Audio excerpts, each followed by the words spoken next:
Hans-Dietmar Schweizguth est ambassadeur de l'Union européenne en Chine.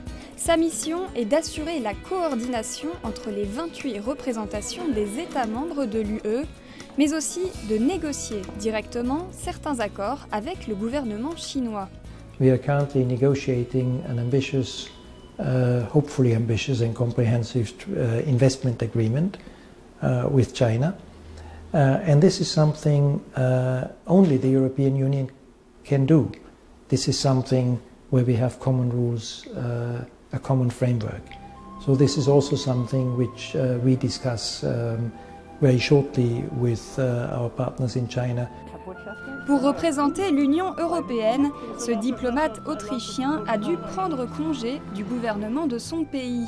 Il travaille désormais pour le Service européen d'action extérieure, le service diplomatique européen. Sometimes people look at my calling card and they say, "Oh, you are the ambassador of the European Union, but where are you really from?" And then I say, "I'm from Austria." In my current job, my boss is the High Representative for Foreign and Security Relations, Mrs. Mogherini. So I'm not answering, if you want, to the Austrian government. Hans-Dietmar Schweizguth connaît bien l'Asie en général et la Chine en particulier. Il y a travaillé comme ambassadeur d'Autriche entre 2003 et 2007. Mais sa première visite remonte à bien plus longtemps. My first visit was in 1985, when I was a member of an official Austrian delegation. That is really quite fascinating to think back. And I still remember the bicycles on Chang'an Avenue, very few cars. It was society with people dressed uniformly. It's really incredible how much it has changed in those 30 years. C'est aussi en 1985 que la Chine et l'Union européenne signent leur premier accord économique. Un premier pas qui a permis par la suite à l'UE de devenir le plus important partenaire commercial de la Chine. En 2014, le volume du commerce bilatéral atteint près de 600 milliards d'euros, mais la coopération sino-européenne concerne bien d'autres domaines.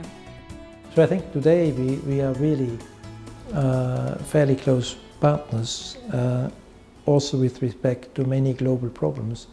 There cannot be a solution to climate change unless the European Union and China closely cooperate. The same applies to issues like energy security. So looking to the future, I do see even more interdependence and a more closely knit cooperation in different areas. Pour l'ambassadeur, il est aussi crucial d'améliorer les échanges entre les peuples en gardant l'esprit ouvert aux idées de chacun. Well, I tend to believe that when human beings meet with an open mind, they will quickly discover many common values. You know, we are often hearing about the Chinese dream. Everybody is dreaming of a better life. Everybody is dreaming of a safe environment for the future, for his or her family. We just think on the European side that we shouldn't really talk too much about Asian values, European levels, because we are a strong believer in universal values.